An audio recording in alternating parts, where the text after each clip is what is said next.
Hello friends, welcome to home food recipes. આજે આપણે બનાવીશું નાના બાળકોથી લઈને મોટા દરેકને પસંદ આવતી ખાખરાની ભેળ, જેને તમે સાંજની હલકી ફૂલકી ભૂખમાં કે પછી ડિનરમાં કંઈક ચટપટું ખાવાનું મન કરે ત્યારે ફક્ત 5 જ મિનિટમાં બનાવીને ખાઈ શકો છો।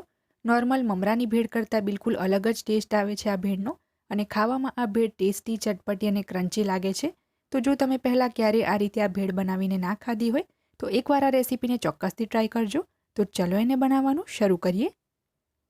સૌથી પહેલાં એક બાઉલમાં આપણે 200 ml વાળા કપથી માપીને 1.5 કપ જેટલા મમરા ઉમેરી દઈશું।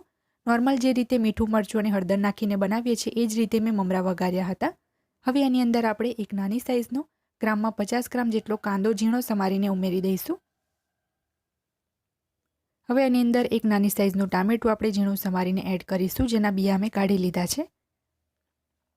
હવે આપણે એની અંદર બાફેલી મકાઈના દાણા ઉમેરીશું 2 મોટી ચમચી એટલે કે 2 ટેબલસ્પૂન જેટલા। 2 ટેબલસ્પૂન જેટલા આપણે એની અંદર ઝીણા સમારેલા લીલા ધાણા ઉમેરીશું। 2 મોટી ચમચી જેટલા લીલા ધાણા લીધા છે। 2 ટેબલસ્પૂન જેટલી આપણે મસાલા સિંગ ઉમેરીશું, એનાથી એકદમ ક્રન્ચી સ્વાદ આવશે ભેળનો। હવે આપણે 3 મીડિયમ સાઇઝના ખાખરા લઈને એને નાના ટુકડામાં તોડીને એમાં ઉમેરીશું।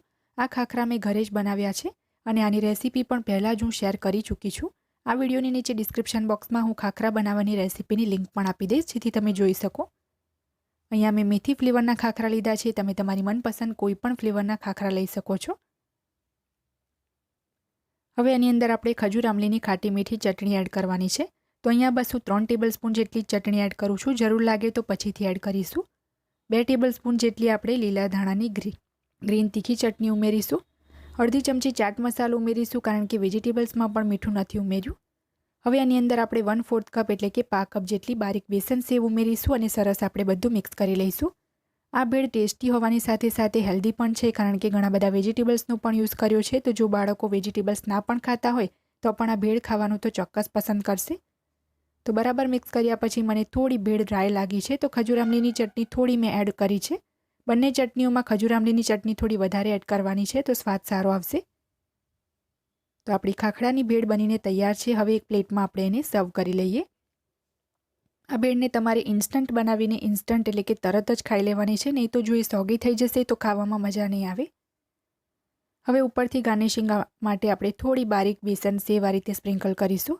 થોડુંક એની ઉપર આપણે પ્રોસેસ્ડ ચીઝ છીણી લઈશું। ચીઝ જે છે અહીંયા ટોટલી ઓપ્શનલ છે, જો તમે ચાહો તો એને સ્કીપ કરી શકો છો। થોડીક આપણે ઉપરથી મસાલા સિંગ આ રીતે ફરીથી એડ કરીશું। થોડાક ઝીણા સમારેલા કાંદા, ટામેટાં અને મકાઈના દાણા મૂકીશું, અને છેલ્લે આપણે થોડા ઝીણા સમારેલા લીલા ધાણાથી એને ગાર્નિશ કરી લઈએ। તો આ આપણી ફક્ત 5 જ મિનિટમાં ખાખરાની ટેસ્ટી, ચટપટી અને હેલ્ધી ભેળ બનીને તૈયાર છે। તો તમે પણ આ રેસીપીને એકવાર ચોક્કસથી ટ્રાય કરજો। જો તમને મારી આજની આ રેસીપી પસંદ આવી હોય તો મારા વિડીયોને લાઇક કરી, શેર કરી, ચેનલને સબસ્ક્રાઈબ જરૂરથી કરજો। પાસે આવેલા બેલ આઇકનને પણ દબાવજો, જેથી તમને મારા દરેક નવા વિડીયોની નોટિફિકેશન મળતી રહે। અને જો તમારે મારી આ જ રેસીપી હિન્દીમાં જોવી હોય તો મારી હિન્દી ચેનલ ઉપર જઈને જોઈ શકો છો, જેની લિંક મેં વિડીયોની નીચે ડિસ્ક્રિપ્શન બોક્સમાં આપી છે। તો મળીએ નેક્સ્ટ વિડીયોમાં, ત્યાં સુધી આવજો।